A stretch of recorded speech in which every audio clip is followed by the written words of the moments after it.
Today's video, I want to show you how to edit food photographs quickly and efficiently, but also kind of in depth. It'll make sense as we go through it. I'm going to jump onto my computer. We're going to get some slightly better audio going on because I've got a good mic over there. And then yes, let me show you exactly how I do it in Lightroom. I'm going to do a separate video of Capture One. I know I've promised this for a while, but just not that many people use Capture One apart from professional photographers, which is a very small percentage of the market. So we'll stick to Lightroom, but it will make perfect sense regardless. Let's jump onto the computer.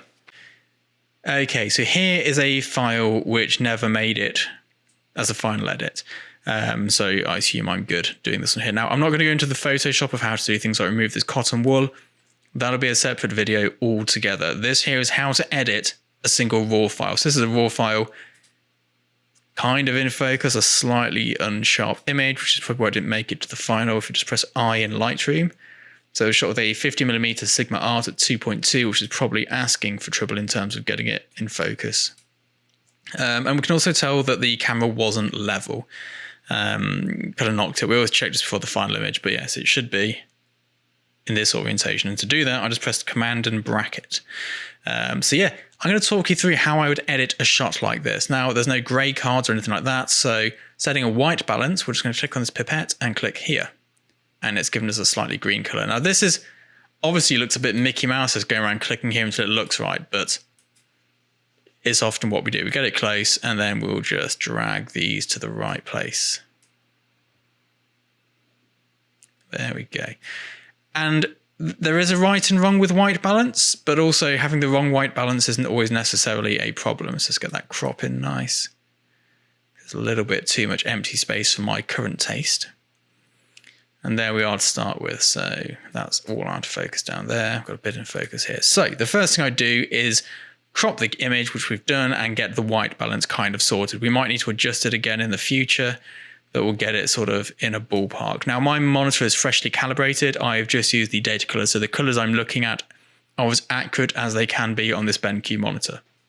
I'm just using a mouse, which is why you can hear the clicky clicky, and a keyboard to do this. So my exposure is fine.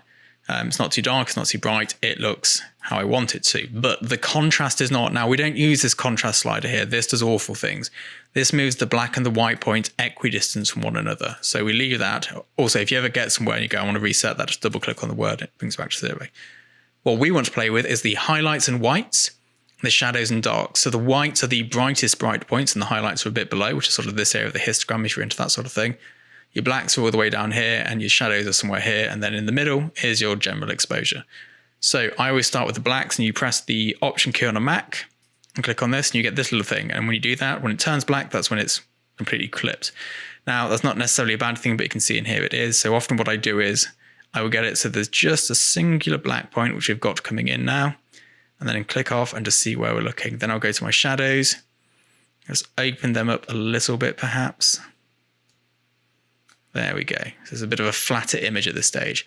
Now, white points, same again. You have to be really careful with the white points. If you go too far, it ruins your colors. So we've got the white now going on with these pots here. Now the highlights, which I'm interested in, are on these chips because they are struggling a bit. So I'm just going to bring that down.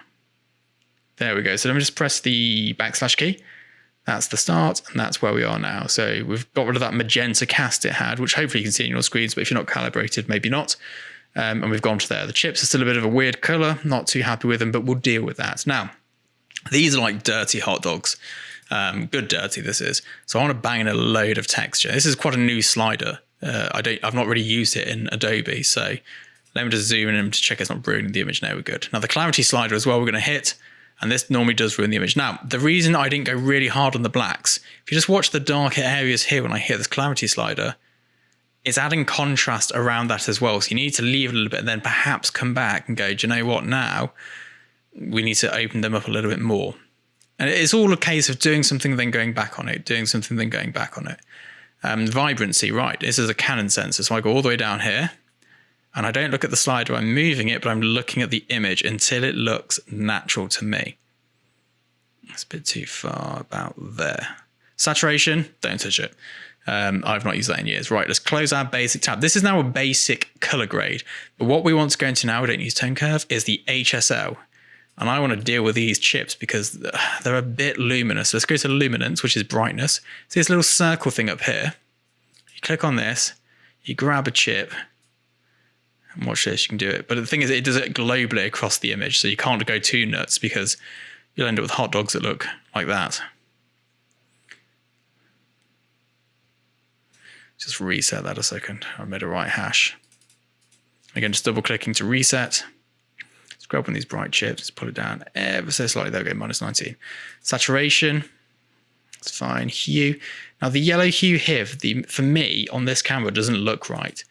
There's something not right with these. So you see here, yellow, it goes to green in this direction, to orange in this, the other way around. There we go, orange in this direction. I feel that we just need to go ever so slightly.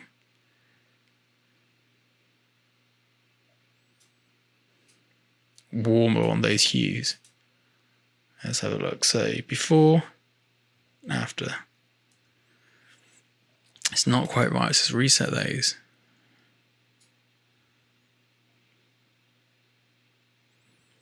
Back to that yellow. The orange. Now, what I should have done is taken a color chart photograph, and I may well have done that. But obviously, if you don't have one of those, there's no point in me going, look, I can get perfect colors by simply photographing this thing you didn't have at the time. So yeah, not so useful. But there we go. Now, if I turn this little tab here off, that'll undo all of the HSL stuff we've done. Then we'll turn it back on again. So it has its help with those highlights a little bit, but we'll get back to those later. Now, sharpening. This is where we normally mess up. Zoom in on something important at this point because it could go horribly wrong. So we add the sharpening, and depending on how many megapixels you've got, what ISO you've got, what light, it varies. There's no right answer. But if you press Option, you can kind of see a little bit what it's doing. So you see that it's really blurry, but as you increase the sharpening here, if you see around the top of the hot dog bun, and then it sort of falls to pieces, you want to find a sweet spot somewhere where it's not too noticeable. And then masking sort of decides what the sharpening is going on around. It's a bit more complex than that, but I like to mask quite tightly. And you can see we've got all this stuff going on. So if I turn this off, that's without sharpening, and it's nice and smooth. With sharpening, you're getting these artifacts in there, but don't panic yet because I have a plan for those. Okay, let's just head down here. So profile corrections. I always tick this and then go, nah, it looks better without them, and untick it. But I do remove chromatic aberration because on a 50mm lens below f4, you're going to have it. Oh, got a bit of spinning wheel of doom there. There we go. So head right down to effect. Now this is one of my favorite things to do, is adding grain to images, especially food images. It just takes that digital artifacty edge off it. I don't even think artifacty is a word. But if you take that off, look, it's like crisp and clean, and it just softens it a little bit. I know you're going, well, why bother having a high resolution camera if you're going to do that? But I don't know. I don't have to justify that. Anyway, vignette times. I want a bit of vignette on this. There we go. So we've gone from here, which is kind of flat and clean, to here, which is kind of gritty and dirty and punchy. It might not be to your taste. You can edit this in a million different ways. But what I want to do now is get my brush out up here. Now I've got these ridiculous settings on because I was doing something to test it. And I am just going to brush in over here. And what I want to do is just add a little bit more magenta because I feel that oh, that was way too much. I slipped on my slider. There we go. And I want to add a little bit more clarity onto those chips. Just make sure they're nicely brushed in. There we go. A bit more texture. I think I might have too many programs running in the background. There we go. See the difference? Quite flat, it's a raw file. And we've ended up with something nice and contrasty. Now, obviously, this is a failed image, hence why I can show it on here. It's from a test shoot, not with Ellis, but with Ellie.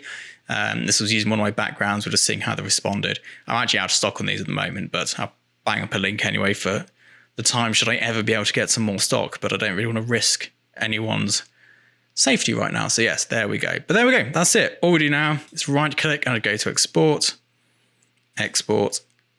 and then choose. I was obviously doing some work on treats and sweets. Pop my name in here, so we'll call this test edit.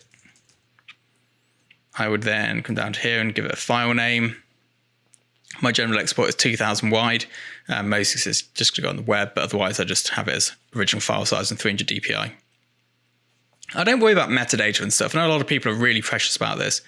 I don't do that. Don't add a watermark to your work. You'll regret it later. It looks cheap and nasty. If people are going to steal it, they're going to steal it. A watermark's not going to stop them. But yeah, it just devalues your work. Anyway, there we go. I hope that's of use to you. If you want to learn more about food photography or the commercial photography world, do hit subscribe, and I'll see you all later. Bye-bye.